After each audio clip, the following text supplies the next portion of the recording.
your hand. And we're live! Hey everybody, it is Sunday night again, and if you didn't know what that means, it's hashtag SPSM chat night. And now that you know that, you're different. You're welcome. I'm at Doc Foreman. I am a psychologist who works with veterans, and so I am very, very lucky to get to talk about tonight's subject pretty often. We're going to be discussing media that is done in collaboration between people who are preventing suicide and gun shop owners and people who are gun enthusiasts. And some of you may have seen my tweet and my Facebook post where I brought a couple of items for show and tell. So just a note that we will be I'm going to be showing how I put a gun lock on the show and talking about comfort with guns and that it could mean that has sort of many different meanings or many different impacts. If that is not for you, it's totally okay if you don't watch the live stream and you just tweet, or if you participate by leaving some comments in a different way. The good news is that this is a show where we talk about controversial things all the time, so we're going to be totally fine talking about guns too. And with that in mind, let me introduce you to my co-host, Dr. Bart Andrews. Good evening, everybody. Dr. Bart Andrews, Vice President of Clinical Practice and Evaluation at a groovy little crisis center in St. Louis, Missouri called Behavioral Health Response. Hello to everybody out there. We are so excited about having Elaine on the show, talking about guns and suicide prevention and how we work collaboratively with the gun community and with the people we are serving is a really important topic, and I'm so excited to have Elaine here, and this is going to be awesome. And finally, before we get to our guests, and I'll get to tell you a neat little story. We have Chris Maxwell from the Lifeline. Chris, say hi to the people. Hey everybody, I'm Chris Maxwell, Coordinator of Member Engagement for the National Suicide Prevention Lifeline. I have owned guns for a long time. I've known Elaine for a couple years. After seeing some of the initial stuff coming out of the New Hampshire Gun Shop Project, I was like, this lady knows what the hell she's doing. So I'm so excited to have her on the show tonight and to hear what she has to say about media and firearms and suicide prevention. And finally, I want to do a little bit of an introduction of our guest expert for tonight, this is Elaine Frank. I'm really excited that she is here. So we're going to be talking about the complexity of gun suicide and gun ownership, which is, there's a lot of data about that. There is a lot of emotion about that. There are a lot of politics about that, but we're just going to sort of be upfront. So I'm a gun owner. I am not a regular gun user in that since I've moved to Louisiana, I don't think I know I have not fired the guns. I know my husband has a couple of times, but we are gun owners. And I was raised in the rural Midwest in Kansas and Missouri with family members who are gun owners and gun users. Often guns around for, basic land management and, recreation in the country.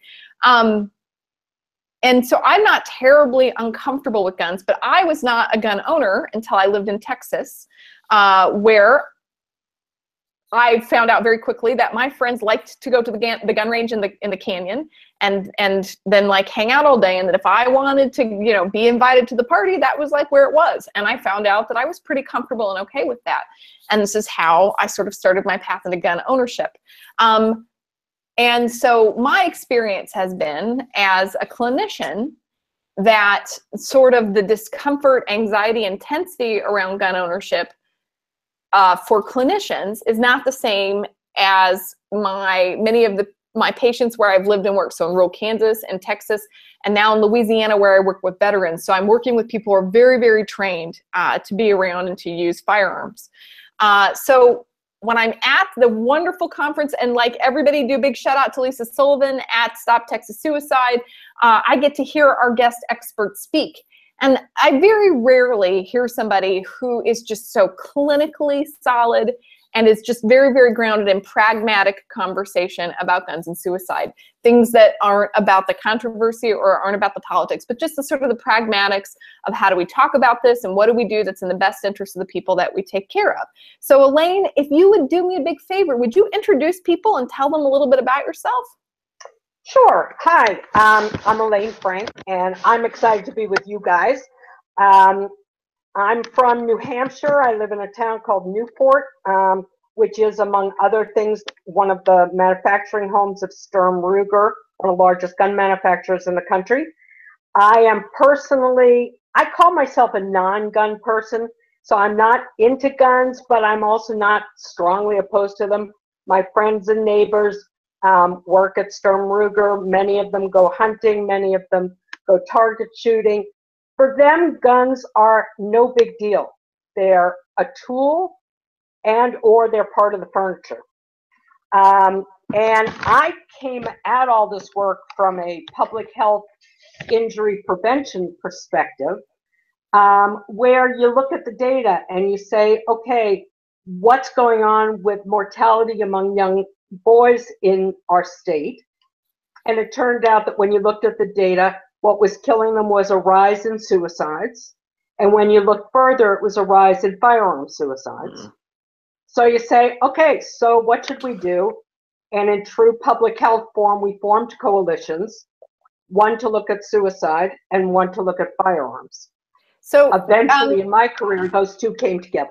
So just to take a brief pause, so we have an audience that spans professions and who are all stakeholders. Explain what in true public health forming coalitions is. Explain why you do that or what that is about. So the idea of public health is to really look at things from a very, what can we do to save the most lives or reduce the most injuries? Okay? And so you really look at the data. And then you bring all the stakeholders together to work this out together, because it's a public health issue. It's not a clinician, it's not a clinical issue. It's not something just for schools to address. It's not for just the police or the first responders. It's how can we all address this together? And I wanted to just really emphasize that this is really a public, I mean, you're really talking about a public health approach, that it's a publicly held problem. And so the public has to work together to solve that, which is very, very different than clinicians telling everybody you do what we say. That's right. And the other piece, I live in New Hampshire, which is, as you guys may know, the live free or die state. We're the only state in the country, despite our best efforts in public health, that do not have a seatbelt law for adults. Oh, not an interesting piece. So when you're in New Hampshire, sort of legislative approaches are not the first thing, the first tool that you take out of your toolbox. So you try to look for non-legislative approaches that might make a difference. And the idea being that if it's in the public interest, then the public should regulate itself and do that. And exactly. in fact, tell me what to do. Elaine, I would never make that mistake.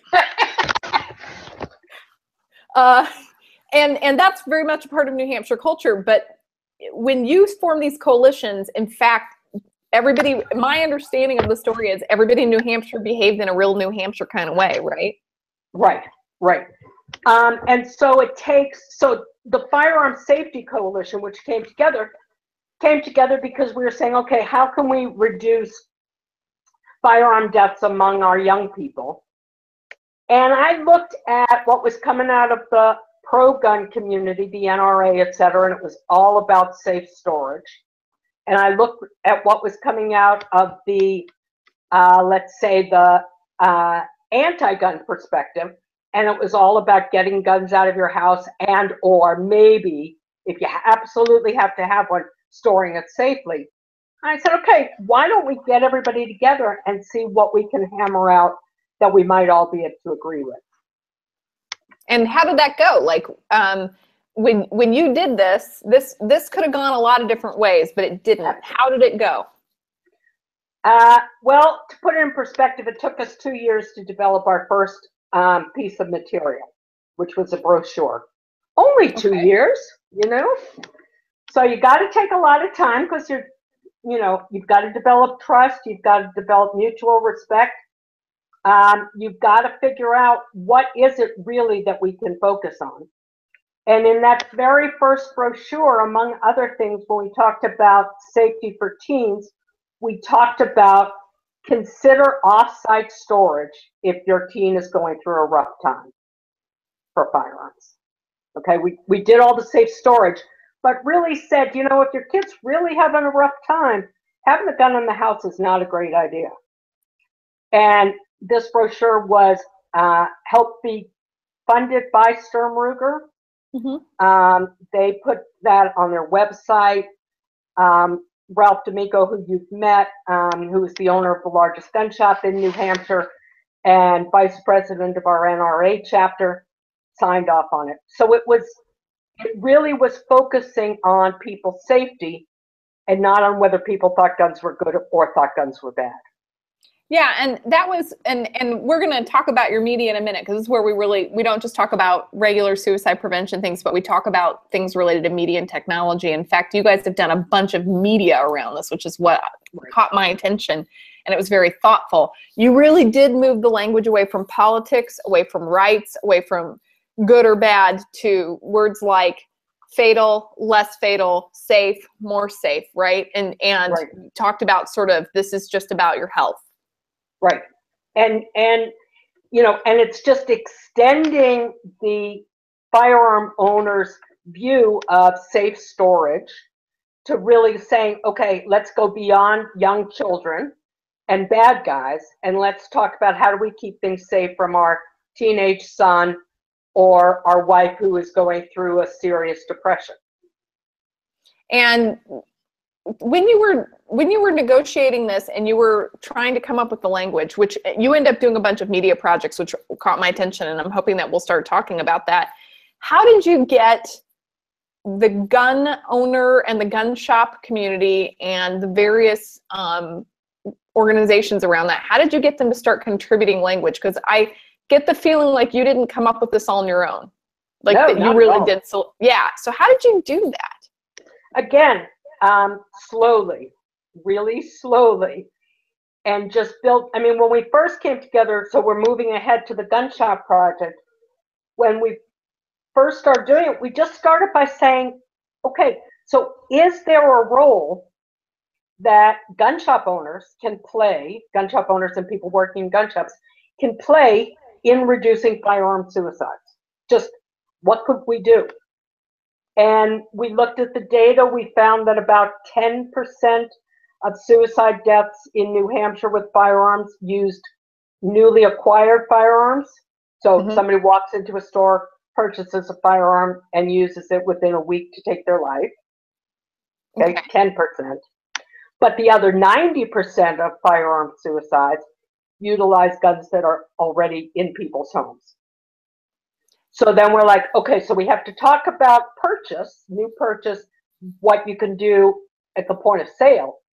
But you really need to talk about changing the culture about storage, and even before that, just about consciousness of the fact that firearms are the leading method of suicide in this country. And I'd like to point out, when I went through, because you have a lot of media about It Means Matter and at various places that you sent me. So you have a lot of internet content. There are blog posts, there are videos. It is very rare that you have sent me to media, except for things that are clinician trainings. You don't send me to media written by clinicians. You send me to media written by gun enthusiasts or performed by gun enthusiasts, correct? By a coalition. I mean, I think that this is really important. I think if you leave it just to gun enthusiasts, then you're going to get the suicide prevention messages wrong. Okay. If you leave it to just suicide prevention folks, you're going to get the gun messaging wrong. Okay. You really need those two groups working together and saying, no, you can't have that picture of the kid with the gun to his head as the lead into your video. And can you back up and tell that story? Sure, I could tell that story. Let me tell that story. So we've been working on, one of the projects we're working on is a video for firearm instructors, because that's, as we start thinking about this, so we did this gun shop thing, but what we're thinking is, where do people really learn about the culture of firearms? And it turns out that they learn it from, to a large extent, from being taught about firearms and being taught about firearm safety, whether they're going to hunter safety classes, or they're just going to a gun range, or they're in the military, or they're a police officer, right? Or just growing up. I mean, that's how I start learning about it, right? And so we decided we were going to my colleague Kathy Barber at Harvard, they did some work looking at to what extent is suicide already addressed in firearm training, and the answer is not very much, if ever. So we I mean, who knows, right? So we started thinking about what can we do about that, and there have been a number of pieces, and we can get into what's going on in Utah at a certain point, but you started me on a story about a video we're doing, about a video we're doing for firearm instructors. And we have a volunteer making it. And in the very intro scenes, he had an image of a young man, a real image, not a cartoon image, a real image of a young man with a gun to his head. And we're like, no, you can't do that. And they're like, well, you know, it'll get people's attention. It's like, yes, but it's not acceptable, right? It's not acceptable from a safe messaging standpoint. So it's that kind of back and forth, like, you know, if anybody in the group objects to something, we don't use it. And that, in order for everybody to have sort of equal veto power, and people have to both be putting stuff on the table and contributing, and they have to really trust each other, right? So you don't have a situation where you've got clinicians or public health specialists just taking things off the table and the gun enthusiasts saying, never mind then. Like, I'm sure there was negotiation. You know, I think it's like any other negotiation. You really do have to have a goal in mind that you all believe in, and have, you know, I play the role in the coalition of the honest broker who's saying, I'm a non-gun person. I don't think guns are great. I don't think guns are terrible. Convince me that what we're saying here is going to make people safer. Or not. Okay. And that's like being very mission centric about that, saying the whole purpose of the project is this. So are we getting there with this? That's exactly right. What are we doing? And, you know, we've tried really hard to really keep politics out of it, because we have widely differing politics. At our last meeting, we didn't mention Donald Trump once. But we definitely have a mission that we share. And if somebody tells me that someone in the gun community would be totally turned off by a message, why would we put that in there? You know, totally. We're trying to reach people with guns to tell them how to be safer with the guns in their homes. And that's just the bottom line. And if you turn them off, you know, then you're going nowhere. Now, and I know that I'm doing a little bit of a turn, but we've got Dr. Mike Sevilla, who's sort of the king of family medicine and social media, who is on the feed. And I know that gun ownership and, you know, primary health care is something that you know, we're talking about, and also talking about physician suicide as well, because they're at above rates of risk above the general population. And I'm super glad as a clinician that Calm is out there for clinicians. Did you involve any like sort of primary care folks in with this conversation? Not on our coalition directly, but we have shared materials with them as we've developed them to get an okay. We do, and we have one psychologist who has been a regular member. That's so wonderful. Not primary care. Yeah. Mike, you should totally have Elaine on the show. What? I'm telling Mike that he should have you on his podcast. Ah, okay. That's me sending him a little message. So you play the part of the honest broker. You get people to contribute messages, and it's via these great coalitions. You spend some time building trust. There was a period, you said it took 2 years for the first brochure, but since then, in fact, you've produced a lot of materials. And materials are often produced and signed by, I mean, that's what I noticed, that these were materials produced by the people who are most at risk of suicide, generally speaking, which are men in the middle years who are gun owners, talking about this, which I thought that, you know, that's a group that everybody that I know in suicide prevention is, how do we even find one of them to engage, right? And in fact, you've engaged many and got their name on content. At what point did you realize sort of you had something? Because you were putting posters in gun shops and coming up with images and things like that. You were collecting data to try to figure out if this would work, right? Right.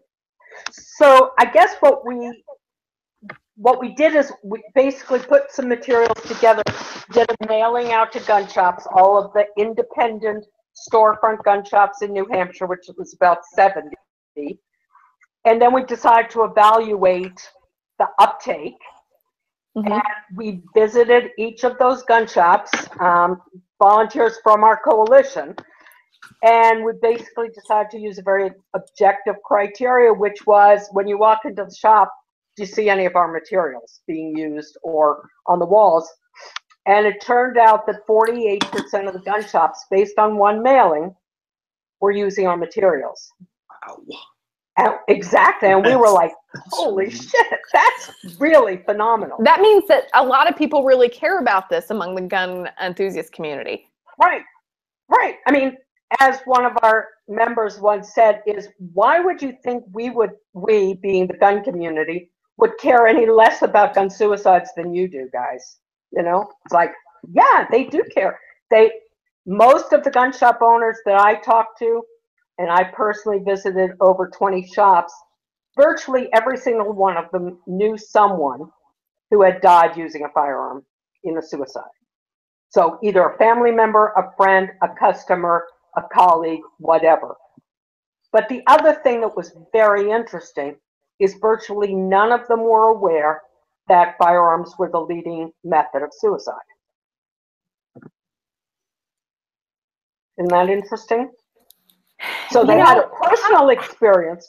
Yeah, and they didn't sort of connect the dots that it was a big picture. But think about it. How many people besides us crazy people who pay attention to suicide, how many people ever look at data on method of suicide?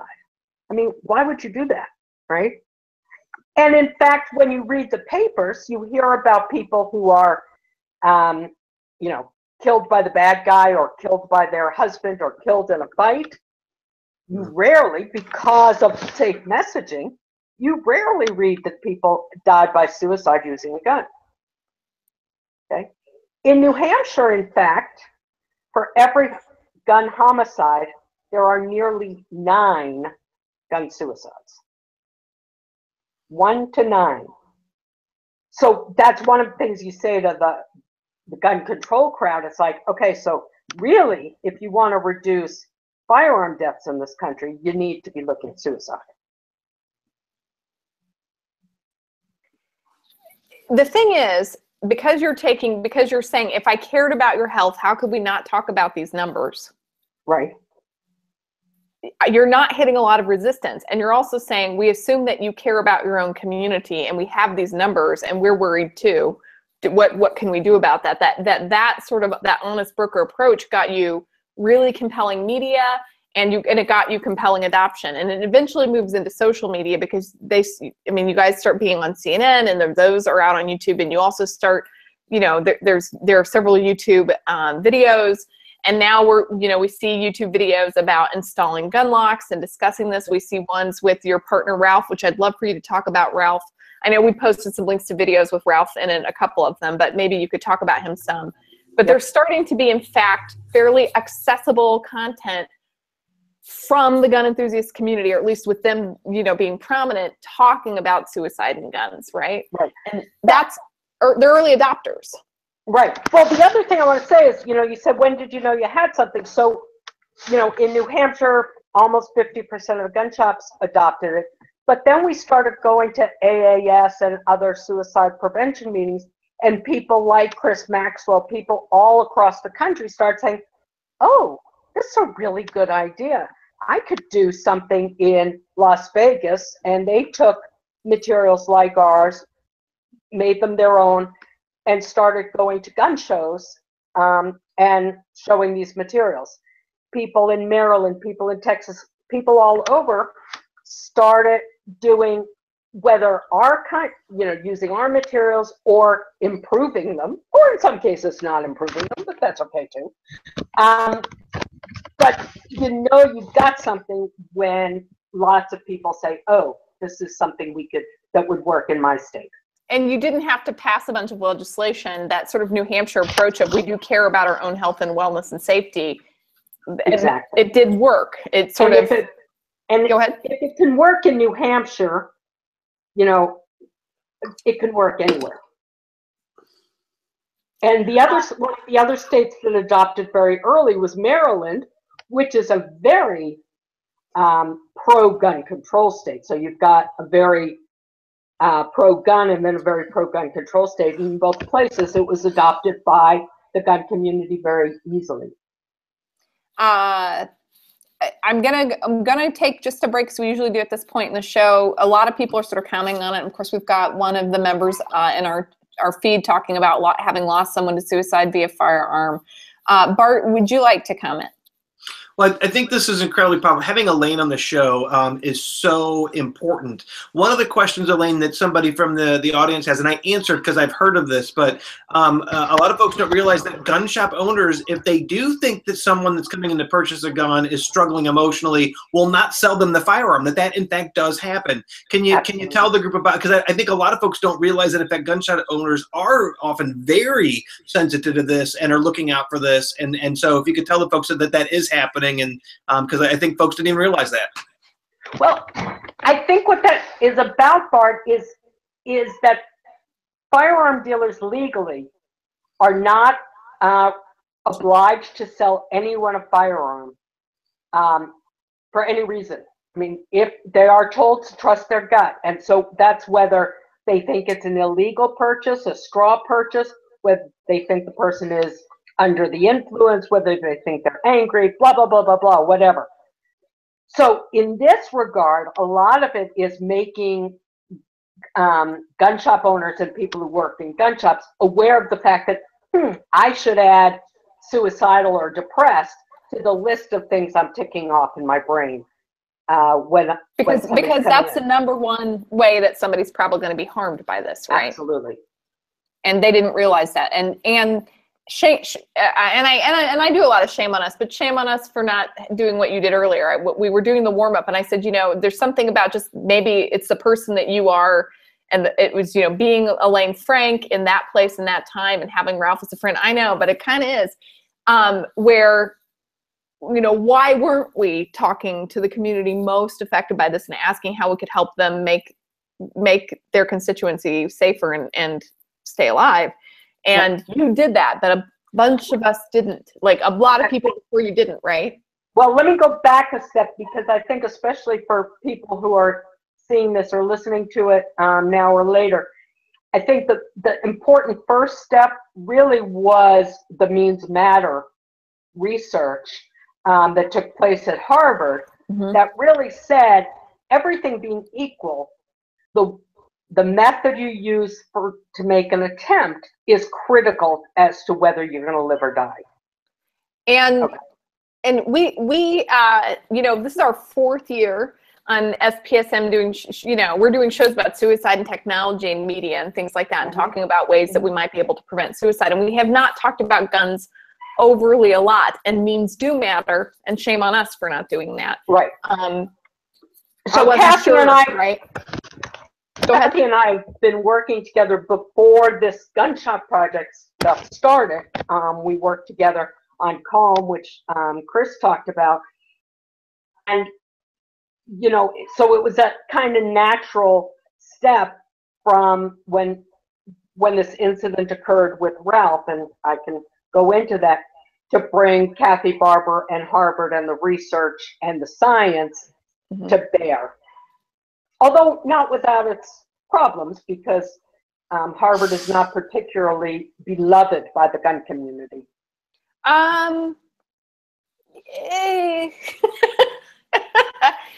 You know, and this is my experience from sort of the rural Midwest, which is having people who aren't from where you are tell you how to behave is maybe not received well.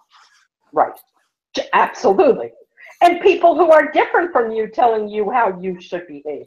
As we say, you wouldn't send a misogynist in to tell the feminists how to sell their message. Exactly that. And so, you know, we're going to talk a little bit about getting clinicians to be more culturally competent around guns. But the story of how you did this, which is you deciding that you didn't need to be a gun enthusiast for you to be to team with them in the service of the health of your community. I mean, like that. I mean, that is exactly the spirit that we look for. I mean, that's the SPSM spirit, which is we don't all come from the same place, but we all want the same thing. I thought we might go around the horn and talk a little bit about SPSMers who were really, really very about this. And I thought I started talking a little bit about my introduction to guns, which was sort of just childhood, and then becoming a gun owner largely for social reasons because of the culture where I lived. And I mean, there's Lubbock, Texas, it's West Texas, so it was a thing that people do. We have members of our community who are not watching today, not like in great protest, but just like, nope, I don't want, there might be guns and it's kind of icky and that's not what I need to do for myself right now, which is totally great. And I support you in that. And then we have Bart and Chris and Tony, who all have sort of very different feelings about guns. I thought I'd start with Bart. My feelings about guns. I mean, guns scare me. I had an uncle, and his suicide was by firearm, and that death definitely had a huge impact on me. So one of my associations with firearms is obviously with a family member's death. At the same time, I have full respect for people who own guns and use guns. They're an important part of people's lives. And I think one of the big challenges that we have is that there's a cultural competence involved in the conversations that we have about guns. And I think many mental health professionals, A, don't have a lot of experience with firearms, and B, aren't culturally competent around communities where firearms are important parts of their lives, whether it's hunting or it's sport, whatever the case, or it's personal safety. It doesn't make any difference. I think that it's incumbent upon us to be culturally competent with the populations that we work with. And a lot of our cultural competence efforts have been around certain things and not other things. And I think this is a really big part of that. How we have conversations with people around firearms needs to be respectful. We need to treat people with dignity and with trust. And I think a lot of times when you start talking about suicide and guns, some of those things get harder and harder for clinicians to do. And we talked a little bit about this in the pre-show. I don't want to paint with a broad brush, but I think a lot of mental health professionals tend to lean heavily on the liberal side. And I think sometimes their bias about gun control and their personal views on guns, particularly when we get to suicide safety planning, impact their ability to be as effective when having these conversations around guns. And I think Elaine said this really well in the pre-show. We really need to be aware of our biases and how this impacts us. And I've worked really good trying to be more aware about this. And there's some VA efforts. There's actually a VA peer specialist. Now, Bart, and back in August, I was like, go to the gun range. Have you been? There's a gun range right on the outer road near me, and I go by it every single day.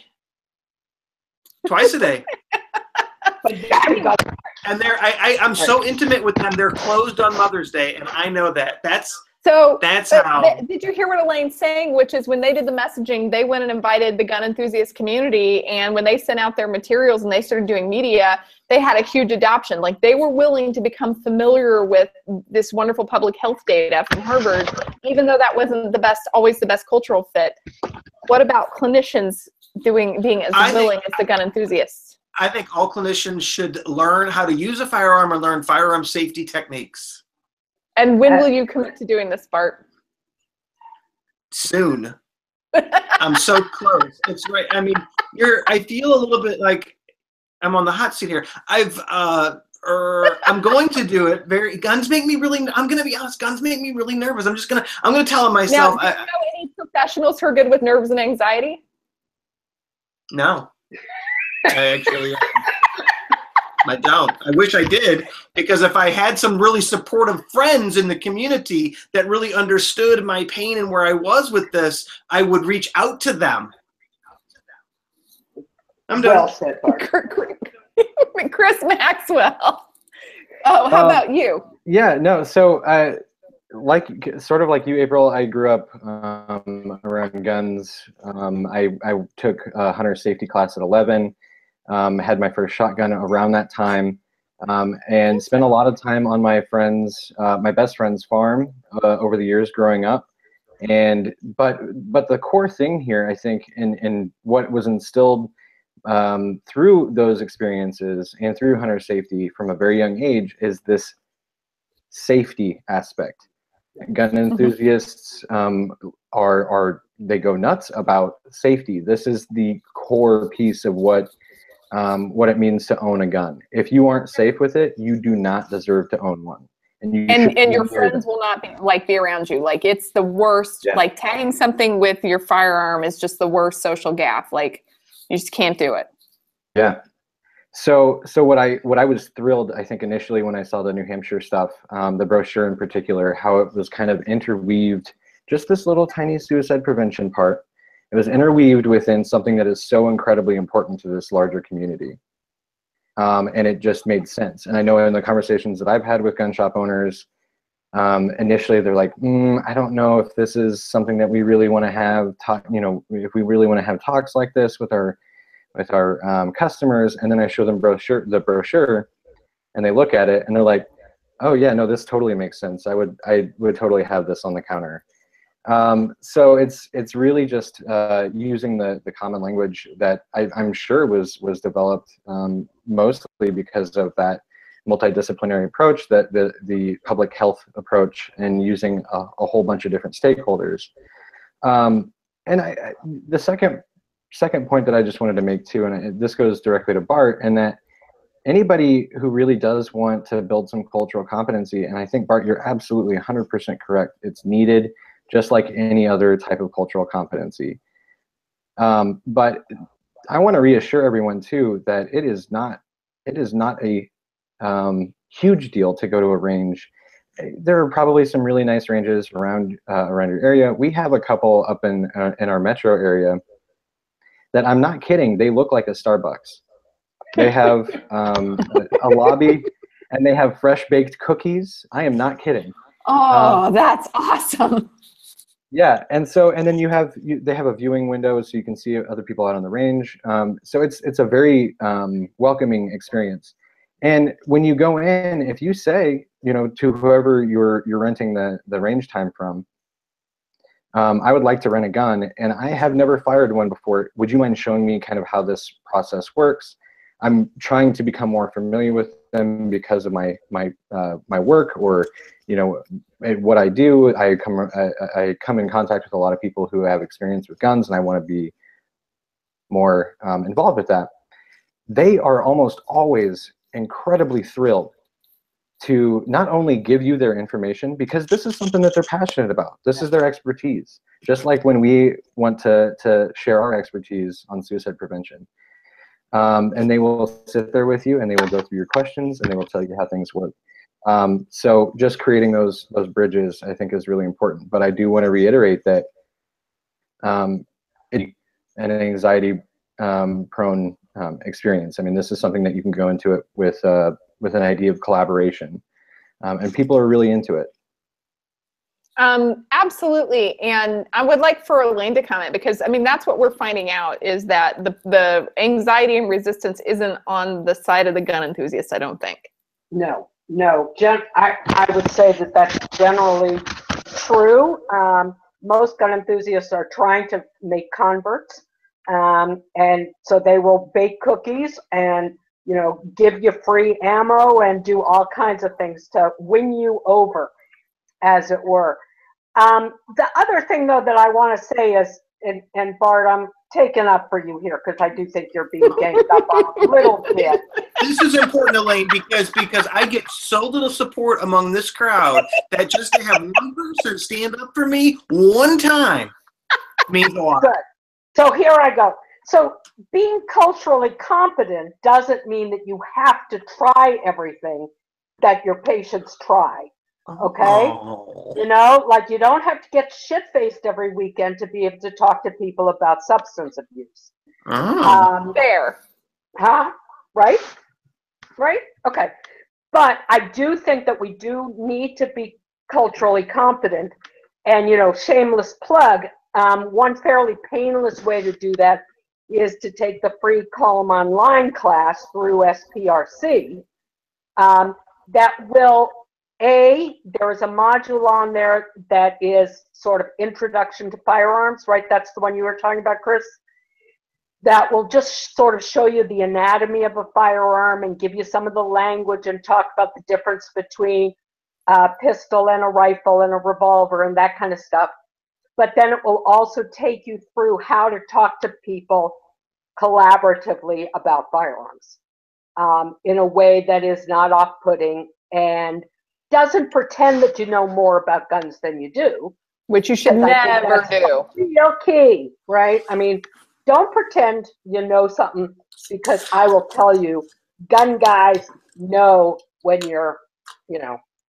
Yeah, Elaine, this is important because we've heard some people throwing the word clip around earlier, and just throwing the word clip around like they got a neener in their waistband as they're driving around in their you know what I'm saying. So no, okay, and can you explain that? Can we have Chris explain that? Because I did that because this is part of the language that I grew up with, and I of course did a no-no. So go ahead and explain, Chris. I mean, and it affects people differently, just like language in our field does. People react to commit very differently depending on who you're talking to. However, I have heard a lot of people rant and rave about how certain aspects of firearms are represented in like popular culture and media. So this one in particular, there's a very distinct difference between what we know as a clip and a magazine. A magazine is what you would normally think of as a clip. Like it's the external piece that ejects from the firearm that you load with rounds, and those rounds are inside the metal magazine that you then load into. And I'm going to show again. So the magazine is what goes in this part right here. Right. And so that's a magazine. A clip actually is usually it's a metal strip or some sort of metal piece that the rounds are slotted into, and so the rounds are actually external in that scenario. And then the clip is used to align with the firearm itself as you're loading it, and you rack those in to the internal magazine of the firearm. So it's just a small difference. However, I think it highlights one of the things that we're really bringing up, and that it's really important to be on the same page when you're talking about this language. And Chris, if I had showed up and said, I'm a big time gun owner and I shoot all the things and I know everything about the gun, and then I did that, then what would happen if we had to discuss means and a safety plan? Yeah, well, I wouldn't necessarily, again, different people react differently, but for some people it would ruin the trust. It would ruin that rapport that you've built with them, and it wouldn't necessarily lead them to think that what you're saying is going to be the most accurate. So, whether it's therapeutic or, and I brought a couple of items for show and tell, and I'm wondering if you and Elaine could, because so here's the deal. At VA, I'm so lucky we have gun locks that we get to give away to anybody who gets care at our VA at any point of care. And I get to give away gun locks all the time and discuss like why we would use them, and even gun locks with the Veterans Crisis Line on them, and even discussing storing the ammunition separately and having a friend hold them for you during periods of distress. Like I get to do that as part of my job, which has been fabulous. I will hold up the gun, and we'll like, if you will talk through what the language you would use about installing a gun lock, because here, when I first started giving away gun locks, they were not something I was overly familiar with, but had used. And then I found that we were giving them to doctors and nurses and clinicians that had never used a gun before and weren't sure where the lock went. Right? Can you and Elaine walk us through on this? What's going on with this? First of all, you knew what this was, right? Like when you were like tweeting me about it, I was like, way to go, Chris. It's one of my favorite firearms. So when I saw that, and do you know if it's just out of curiosity, because you didn't answer, is it a 40 or a 45? Is this a 40 or a 45, Brian? It's a 9mm. It's a neener. Okay. Neener. Cool. Anyway, sorry. Chris asked. Do you notice the glow on Chris's face as soon as you held up that gun? He's excited. He likes it. Because here's the truth about Chris Maxwell. We know if he's got his neener, he's straight tripping. I don't know what that means. One of the questions that you tweeted out was, why is it chambered, right? And that was sort of right. What was it chambered for? What was it chambered for? Yeah. Meaning is it a 45, 40, 9mm, that kind of thing? Right. And of course I didn't know, because this was not purchased for me. Elaine, I tiny hands that aren't very strong and weak wrists. So when I shoot things, problem. So these are guns I don't use for myself ever anyway. But what would I do next if I had a gun lock and I wanted to install one? Like walk through and use the right language and explain it. If you could walk people through. What do I do next? Me or Elaine? You, both of you. Chris, you. Okay. What? Remember, I'm a non-gun person. Sure. First things first. Just like rule number 1: don't ever point the gun at anything that is. And you can't see, but there is a brick. It is a brick wall to the side of me. No people and no one who's going to be walking by, and that's why it's this way. Right. And I'm probably going out of order, Elaine, from the 10 Commandments, but this is how I do it, and so I just want to make that disclaimer. The 10 Commandments are the best way to go about this, though, by far. Okay. So yeah, you want to make sure that it's not pointed at anything that you do not want to shoot. And then the next thing is here. Yeah, the next thing is trigger control. So you want to make sure your finger is off of the trigger until you are ready to fire. It does not touch that trigger until you are pointing downrange and you are ready to fire. So no finger in trigger. Next, you would usually have a magazine in, but if you don't, you still cannot trust that it is unloaded. You don't know until you rack the slide. So this is I'm going to do this on the top. And I had to change out of a white jacket because I didn't want to get grease on my white jacket, and this is a little hard for me, so I may have to go off screen just because my hand strength is not great, guys. And I just did my nails, so forgive me. Well, of course. And one of the important things too when you're racking the slide goes back to the second one, in that it's very common for us to try to use that trigger area as a leverage point when you're racking the slide. But even then, you want to make sure that your finger is always up and to the side. Yeah, and you can get your fingers in your can you do this? I really just cannot hold it back without standing up and bracing myself. No, just go ahead and do it, and I will show what it looks like. I'm sorry, not without breaking a nail. I can't do this, and I'm not going to redo my nails. So you rack the slide. So much we will do. Right. So April has her. Exactly. So explain what I've done here. Right. So what you've done is when you pull that slide back, when you rack it like that, it will lock into place like that. If the magazine is out and there are no rounds in the chamber. Okay. Right. So now we know it's unloaded. We want to make sure that there's no round in the chamber. What does that mean?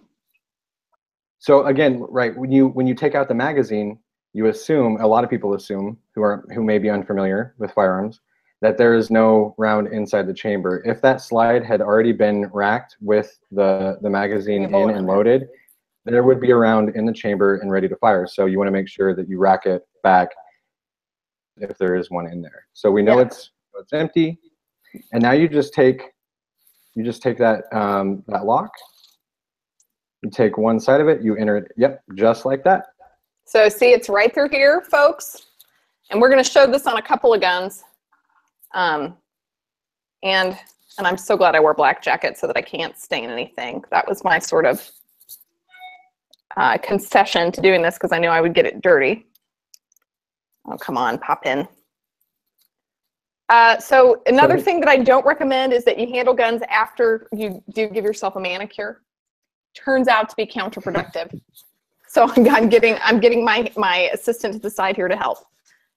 He is putting it in there so that I don't break anything. I know, high maintenance.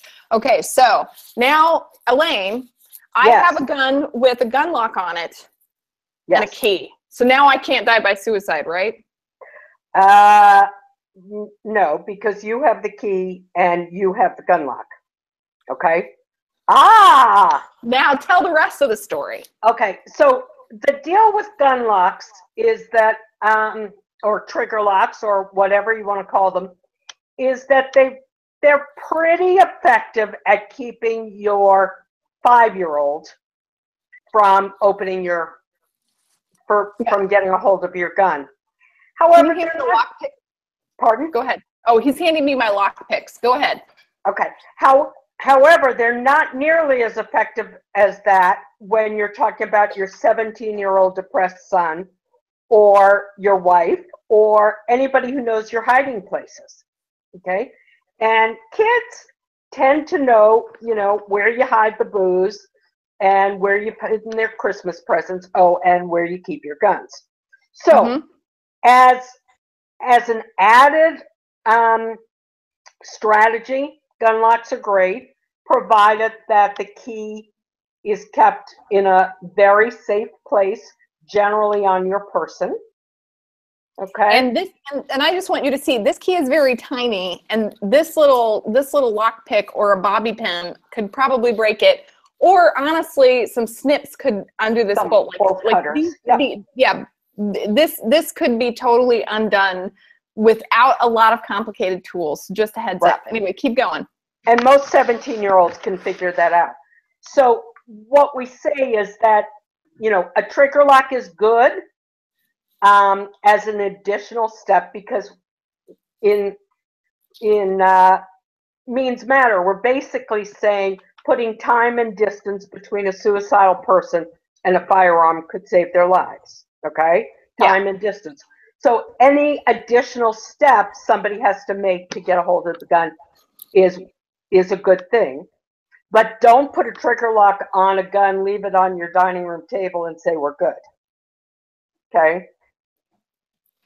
Absolutely. And you did a wonderful job of saying safe storage is one thing, but keeping in mind the person may be the unsafe element of that gun. And so you really have to keep that person in mind. So we're going to talk about just one more firearm, and we're going to talk a little bit about familiarity. So Chris, you want to narrate about this gun right here? Sure. I've fired ARs before, but I'm less familiar with the exact terminology on some of these, so I'm not going to be accurate with a lot of it. But so culturally, by the way, if somebody has one of these, what should you know about them as a gun owner? That they really like to shoot guns. That's as far as you can go. Yeah, but probably a little bit more interested than someone who maybe just has a handgun or a shotgun or a rifle. Possibly. I mean, there are numerous numbers of manufacturers who can make ARs available. You can get, just like any other gun style, you can get really cheap ones. You can get really expensive ones. You can get all of the various types at a gun show in half an hour. And this looks really threatening and really, really scary to a lot of people, I think. Yeah. Right. So and it's, in fact, it's going to be really, really similar to the other one, but it's going to be harder for me to use to kill myself, although I could still do it. Just mechanistically, and he's even giving, thank you for the hand wipes. So nice, because I'm getting grease all over my manicure too as well. He's so sweet. But actually very, very similar, right? Like how we would put a lock on this is really, really similar. Same basic setup. You have a magazine, which is not in there. It would be in front of the trigger. So right here, and right in fact, I'm gonna go ahead. I can do this. I think I'm gonna have to stand. I'm sorry. This is just not the best go for me to do any of this. But go ahead and narrate. So for this one, and a lot of semi-auto rifles are very similar to this setup, but. So you have the magazine in right now, is that right? So there's no magazine in, and I've just opened the chamber so you can see what. Nothing. Okay, so you opened it, and that one's a little bit different. There's a pull lever on the side that opens the chamber. And I'm sorry, I just can't quite get the camera. So I pulled this back, and so that you know that just like on my other gun, there's a safety lock that's right there. So I pulled this back and locked it so that we can do this. And this is just as easy. So even though this looks big and scary, it's very, very similar business. It's going to get secured relatively the same way. Anyway, keep going. Done. That's it. And I think there's something about it if you're a non-gun owner where it looks like it's, where's the key? It looks like it's a lot scarier than it is. I think from a cultural competence standpoint, at one of our meetings, one of the non-gun people said, well, why would anybody have one of those? Mm-hmm. And the gun guys went, because they're fun. They're not wrong. It's not that it's scary, it's because it's fun. Because you can shoot a lot of rounds really quickly and spend your money quicker. Okay. And I'm gonna hand this off. We've gotta finish securing the gun lock, so I'm gonna hand this off. There we go. And by the way, this is someone, and I'm not a routine user, but someone who's fired. I don't know that I fired that one, but I fired ones like it. I had a great afternoon, super memorable, and so it doesn't have guns don't have the same meaning for everybody. Did some wonderful discussion, and I can't believe the hour's almost up, but you did some wonderful discussion in the pre-show with Bart and Chris and I about the guns being very meaningful in different ways. So, like, I don't think that people have neutral feelings about guns, but you talk about, I don't think people have neutral feelings about guns. So for Bart and for some of our viewers, there's a lot of pain or horror or danger associated with them. For some people, it's comfort and just a tool that you use. For me, it was a tool, often a tool used in the farm and then some sort of in the backwoods sort of recreation. Right. But you're talking about folks who are having a lot of fun, like in a hobby. What is the impact of being super comfortable or enjoying something that you could use to end your life? Because you talked about that acquired capability issue. Right. So, what we know about suicide is that people tend to use things that they are most comfortable with and or that they think might be effective. So clinical people, medical people tend to use medications a lot. First responders tend to use guns. Veterans tend to use guns, et cetera. I was out on Nantucket Island, and it turned out that their leading method of suicide there was tools from the construction trade, which is what many of the folks do there for a living. So I think it's important to recognize when you're talking to people, particularly if you're talking to parents about their kids, most gun owners, as Chris said, are very safety conscious. It's that's what they're about, is being safe with guns, not doing anything stupid with a gun. Most of them have taught their kids how to handle guns, how to respect the guns, how to understand how dangerous they can be. All of those things, however, put those same kids potentially more at risk for using a firearm if they become depressed and suicidal. So one of the things we say is that firearm owners are more likely to die by suicide than non-owners. And it's not because they're more likely to be depressed or more likely to be suicidal, but if they make an attempt with a gun, because guns are so lethal, they are much more likely to die in that attempt, which is why reducing access to them is so critical. We're getting into those sort of final thoughts, and I want to, and the final thought, and I'm actually going to start with final thoughts in the last 2 minutes of the show. My final thought is that if you're a clinician who's not comfortable, familiar with guns, first of all, take Calm. It's free and it's online, and we've sent links. We have links to it in the stuff that we sent out. So consider taking that so that you can discuss that, because we really didn't get into about how you do a good collaborative safety plan with someone who's a gun owner. And that's something that there's great training for I want you to do. If it makes sense to you, consider at least learning how to install a gun lock and learn how to maybe handle or shoot a gun so that you feel really, really comfortable, talking about checking and seeing if there's a round in the chamber and, being able to sort of talk somebody through it. And take the online training. Like, good, smart people developed it for a reason, and share social media about firearms with gun owners in your area. See if you can build coalitions and use this media. I think it's effective. Those are my final thoughts. Bart, final thoughts from you. Final thoughts, Elaine, thank you. Second part of this, when we're doing safety planning, even if the plan is not firearm, we should be asking about firearms in the home and addressing that as part of our safety plan, even when that isn't the stated preferred means. That's a really important piece that a lot of clinicians miss. I'm just going to point that out. And Elaine, thank you so much. And that demo was the coolest thing ever, Chris and April. Awesome. My nails survived. Chris, final thoughts. I'm happy that your nails are still there. That's perfect. Mission accomplished. My final thought is that given the sensitivity of this topic, these conversations, go ahead and try to familiarize yourself with as much research as you possibly can, because once we start getting out there and talking about this more, we're going to have to understand how to use that research and leverage it in an effective and mutually beneficial way with the people who we're trying to reach. So understand the language, understand the research, and don't push anyone away.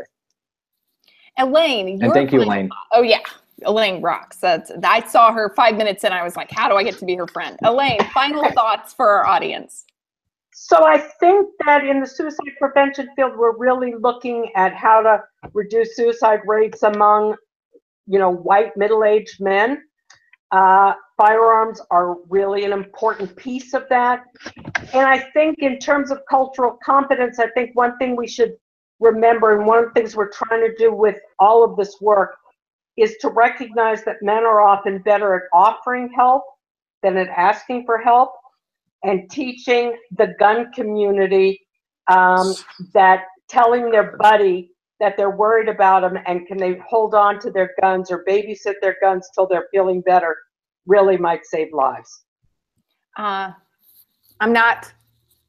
a good note to end on. Please go to spsmchat.com, read about Elaine Frank. Please do follow the links to all of this great content that is out there. Share some of the videos from her partner, Ralph, from the Ralph, Elaine. Ralph. What? We hardly talked about I know. You go watch. It's really good. The CNN video is really, really good. Consider sharing that. And please do share links to Calm Training. You guys have a wonderful, wonderful week. We're excited for what's coming next week. It's going to be one of two things which are both going to be fun, and I'm not sure, so I can't let the cat out of the bag. But have a great week, everyone. Take care. Bye. Bye. Peace.